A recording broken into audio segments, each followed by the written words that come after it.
Hi everybody, welcome to another video. This is the NS Iwata Kiwami4. Now this is in 1.4 and it's the BA4J cap. It's basically the replacement for the Bellaria. And what we're doing is the spraying will start about 4 minutes in, so if you only want to see that, then move on 4 minutes. But I'm mixing it up out of, I've got two Kapci kits. One's a base coat kit, and I've also got a 2K direct gloss kit, which is what we're using here. So I'm mixing the colour up from that kit. So I thought it'd just be interesting for people to see that, who are not sure how these small kits work.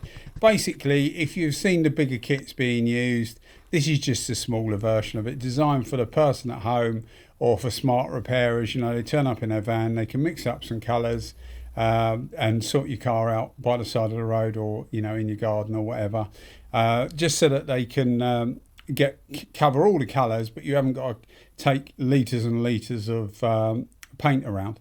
So really good for that. This is a Honda colour. It's YR585, which is, they call it sunset orange, but it's actually a good ringer for Honda Repsol orange. I don't know if you're familiar with the MotoGP team, the Honda Repsols, which have been sponsored by Repsol for years and years now. It's a good orange to mimic that. You see it on the fair and you see it on the wheels sometimes, etc. So it's a good colour to use if you want to get somewhere near that colour, because it's very, well, it's more or less the same, to be honest. So it's a good way if you want to do wheels or something. Look out for Honda YR585 sunset orange, and yeah, that will should sort you out. So this is actually 2.7 times normal speed. I'm using a little app they do an app for your phone, which is what I'm using. You can also access the website. They've recently launched some new software on which you do online via a website, which works okay on a mobile system. You have to register, etc., but you should be able to do that without too many problems. So when we're mixing this up, you'll see that I add 2 lots of clear liquid. One of them is, I always add, if I'm after getting direct gloss to really shine through, I always add some clear coat, normally about 20%.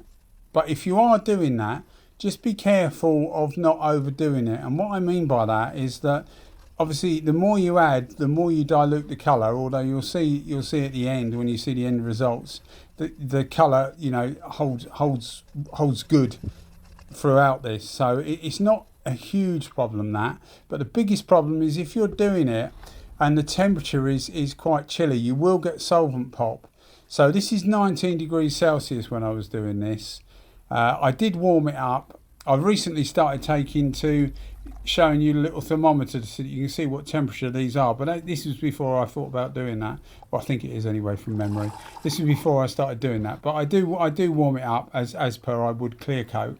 But just be wary of that, because if you're doing it when it is quite cold, if you don't leave long enough between the two coats and get some heat into that, in this case a tank or whatever you're doing, the panel that you're doing, you will find that you'll get solvent pop. Once you get to this sort of temperature, if you're somewhere where, you know, the temperature is quite warm for a lot of the time, it won't be so much of a problem.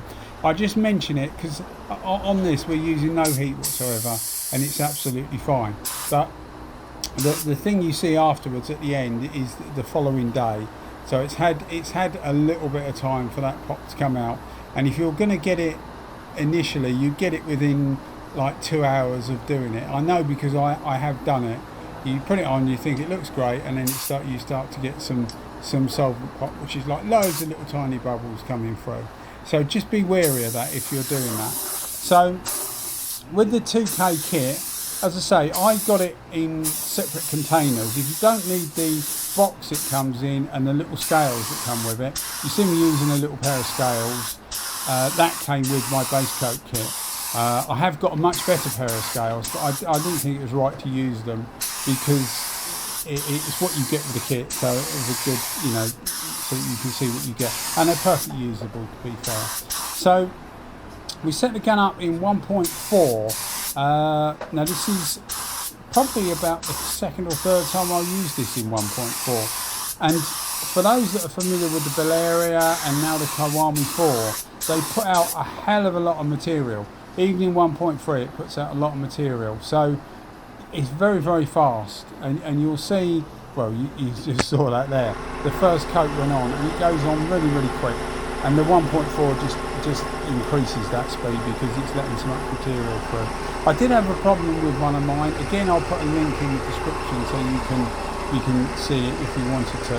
This one I got from Painting Tools Japan. This one's been absolutely fine. But the original 1.3 that I got started having a little bit of an air leak.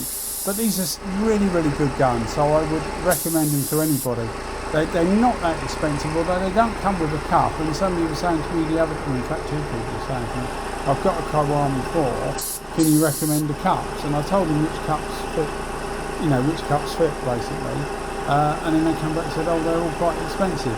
And they are quite expensive. So just, be careful, because the guns are quite cheap, you don't get a cup. And if you want a cup, then you will have to pay out a reasonable bit of money afterwards to get a cup.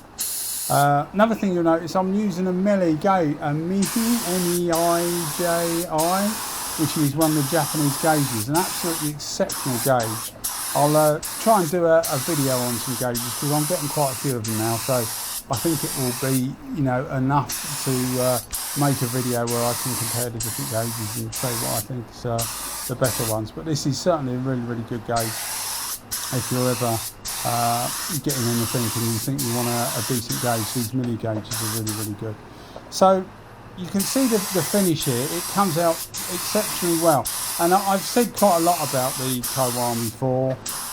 It's a cracking gun, really, really good value for money. You see the ease with which this goes on. It's just a cracking gun.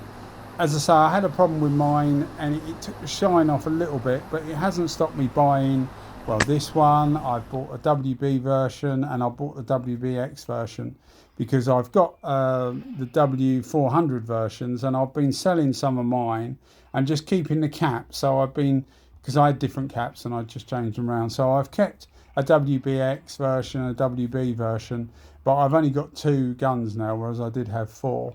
But you can see absolutely cracking finish, and adding that gloss to it, adding the clear coat to it gives it that extra gloss. And I think you'll agree, it looks cracking. I mean, it's absolutely spotless. It was so nice this came out, and that's testament to the gun and adding that clear coat to it. So yeah, highly recommended. Really, really good gun.